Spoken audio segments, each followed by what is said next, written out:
Hey guys, ये मोहब्बत serial के अपकमिंग एपिसोड के अपडेट आपके लिए लेकर आए। उससे पहले अगर आपने हमारे चैनल को सब्सक्राइब नहीं किया तो प्लीज़ सब्सक्राइब कर लीजिए। जो इशिता की माँ होती है तो बड़ी पूजा रखती है और इनविटेशन देती है शनाया को। शनाया भी आ जाती है। शनाया से पहली बार मिल रही होती है वेदिका। वेदिका जैसे शनाया को देखती है उसकी आंखों से आंसू नहीं रुक रहे होते। उसे लगता है कि इशिता वापस आ गई है। यहाँ पर हमें दिखाया जाएगा निधि के मन में कुछ प्लान होता है कि वो एक्सपोज करेंगी, आज पता लगाएंगी कि ये सच में शनाया है या फिर इशिता है। यहाँ पर हमें दिखाया जाएगा वेदिका जैसे ही शनाया को देखती है तो उसके पैरों तले ज़मीन खिसक जाती है। उसे बहुत ही खुशी हो रही होती है। यहाँ पर इशिता की माँ कॉल करती है, पंडित जी को बुलाती है। तभी पता चलता है कि पंडित जी नहीं आ सकते।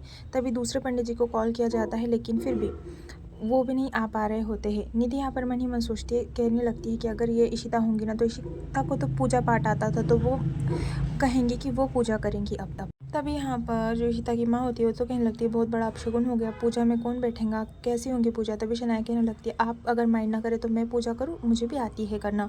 तभी यहाँ पर दिखाया जाएगा निधि जो होती है तो मन ही मन सोच रही होती है कि अब मैं देखो ना इसकी कैसी पोल खोलती हूँ।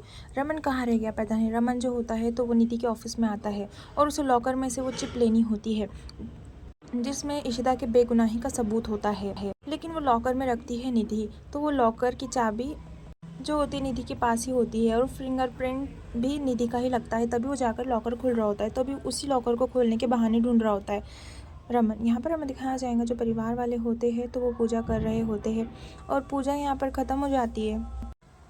सभी बहुत एक्साइटेड होते हैं, सभी को इशिता की याद आ रही होती है सब कुछ देखते हुए। तभी यहाँ पर इशिता की माँ कहने लगती है कि बेटा थैंक यू सो मच, अगर तुम नहीं होती ना तो पता नहीं क्या होता, ये पूजा कैसे समाप्त होती।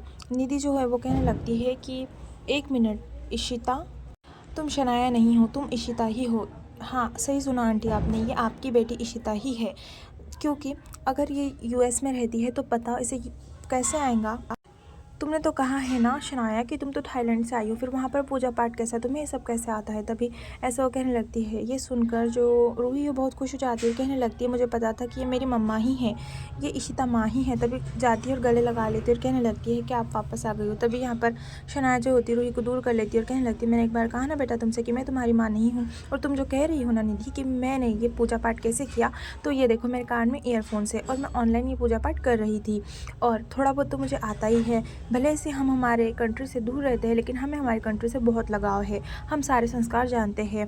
तुम कंट्री में रहकर भी तुम्हें जितने संस्कार नहीं आते होंगे ना उतने मुझे आते हैं, ऐसा वो कहने लगती है। उसका इंटेंशन भी यही होता है। फिर शनाया कहने लगती है तुम लोग समझने को क्यों तैयार नहीं हो कि मैं शनाया हूँ, इशिता नहीं हूँ। और मुझे लगा कि आंटी और अंकल परेशान हो रहे हैं कि पंडित जी नहीं आ रहे तो पूजा कैसे होंगी। मुझे बैड फील हुआ, इसीलिए मैंने इनकी हेल्प करना सोची।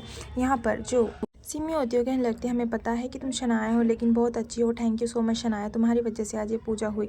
तभी यहाँ पर जो अय्यर होता है तो वो शनाया को प्रसाद दे देता है और फॉरहेड पर किस करती है शनाया को इशिता की मम्मा। यहाँ पर हमें दिखाया जाएगा जो निधि है उसकी तो बोलती बंद हो जाती है और यहाँ पर रूही जो है अपने भाई से बात कर रही होती है जो कि बड़ी अपसेट होती है। उसका भाई से समझा रहा होता है कि उसकी मम्मा तो उसकी तरफ ध्यान भी नहीं देती। ये सुन लेती है वेदिका। वेदिका को बहुत बुरा फील हो रहा होता है। यहाँ पर रमन से लॉकर नहीं खुलता तो उसे बहुत गुस्सा आ रहा होता है। तभी निधि आती है पीछे से, उससे गले लगा लेती है। रमन को गुस्सा आता है, फ्रस्ट्रेट होता है तो कहने लगता है कि चलो तुम्हें आज मैं बाहर घुमाने के लिए ले चलता हूँ, जल्दी से रेडी हो जाओ। तभी वो कहने लगती है मैं रेडी तो हूँ। तभी वो कहने लगता है कि नहीं तुम्हें अच्छा कुछ पहनना होगा, तुम तो मेरी वाइफ हो ना अब होने वाली, डायमंड पहनो। तभी वो कहने लगती डायमंड तो मेरे लॉकर्स में है। तभी वो कहने लगता है यही तो मैं चाहता हूँ, चलो लॉकर में से हम डायमंड निकालेंगे। एपिसोड